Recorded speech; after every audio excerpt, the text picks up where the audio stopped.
The War of Remembrance. Admiral Pranjal Saksena stared into the glass tumbler that sat on the table in front of him. The pale amber liquid within rippled as another shudder ran through the vessel.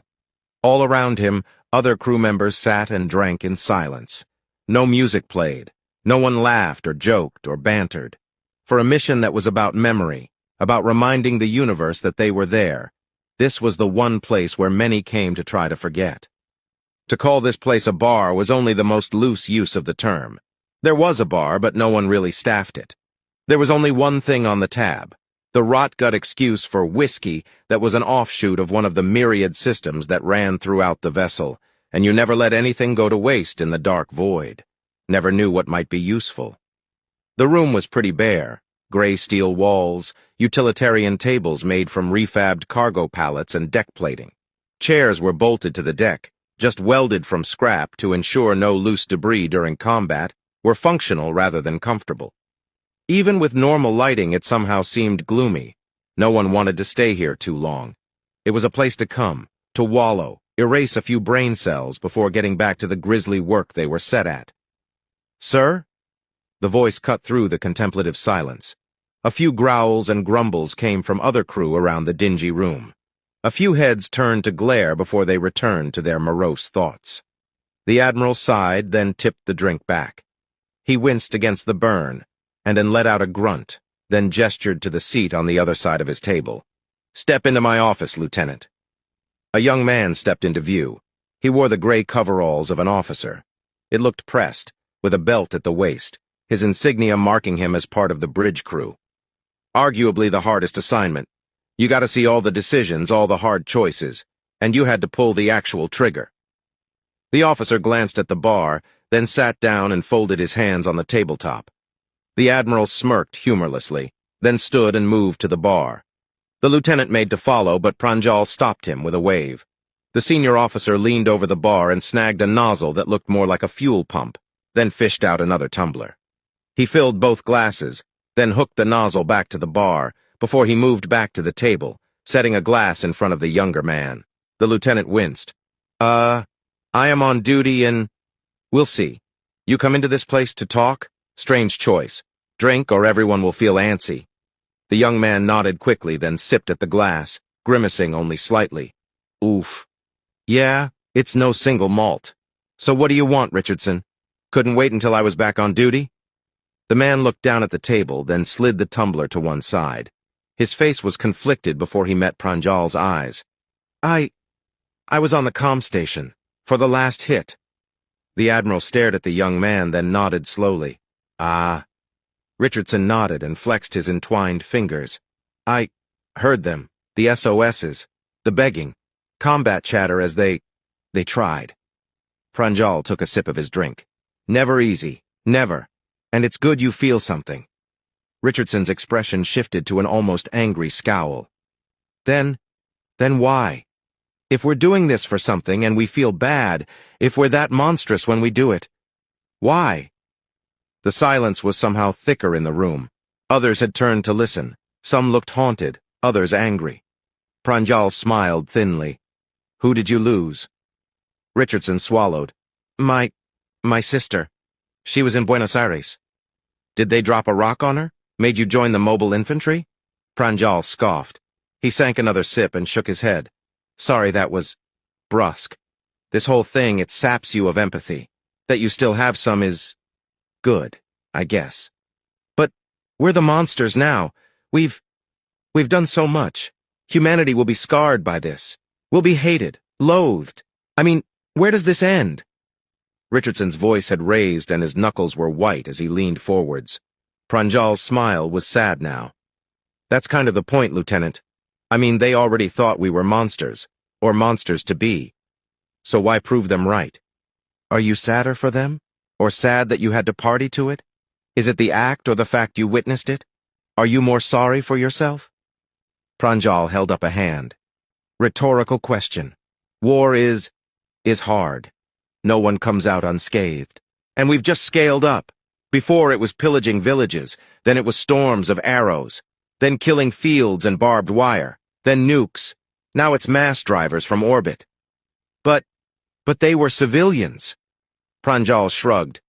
One view, or they were people who would lose loved ones, who would be whipped up into vengeance, come back, hunt us more, and then we retaliate. Round and round we go.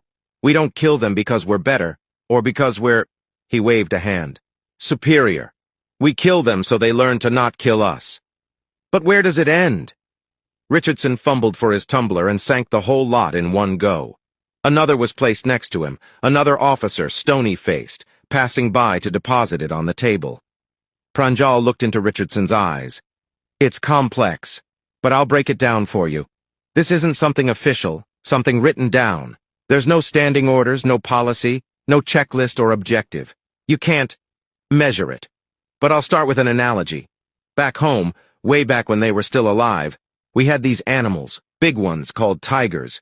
Cats, but bigger. Yeah, you've seen pictures? Anyway, used to be. Farmers in the fields in India, they'd get nabbed by tigers.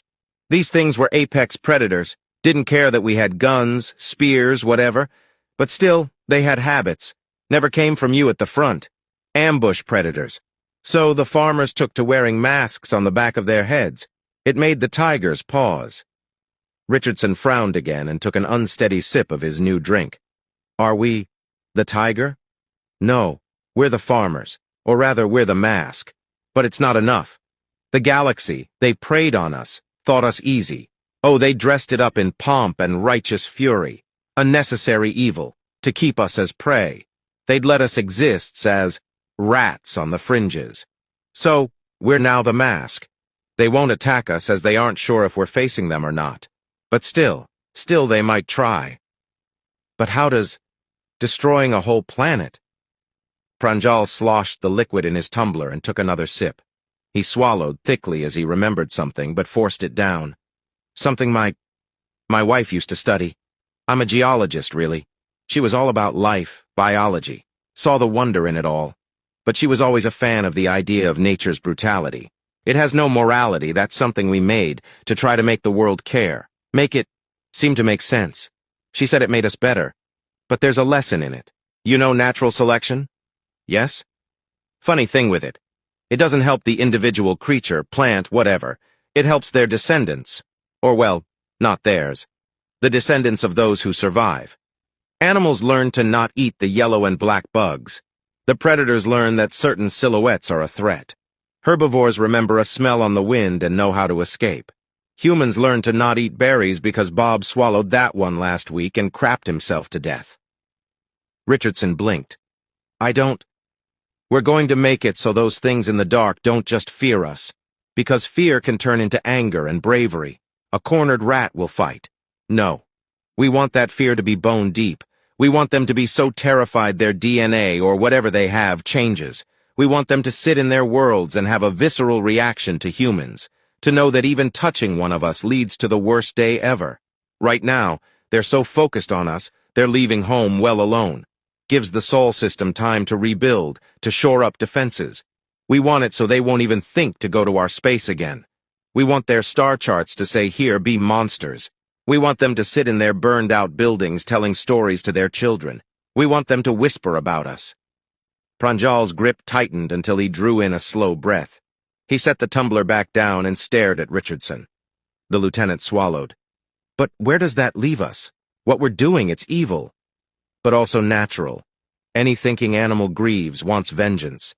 It's a way, nature's way, to pass on the don't mess with me and mine across language barriers. Reality is, most of us here, there's no going home for us. This isn't a place for hope, for kindness, for caring. We can't afford it. Because if we show a sliver of mercy, then it's a chink for the enemy to slide a blade in. We sacrifice our goodness so those at home can rebuild, like soldiers have always done. Tell me, Richardson, is there someone you care about? The lieutenant paled.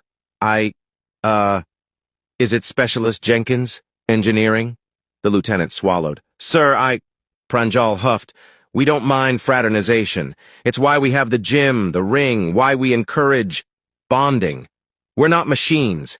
We are monsters, but we try to not be malicious. Too much. But the work requires a certain approach, a mindset.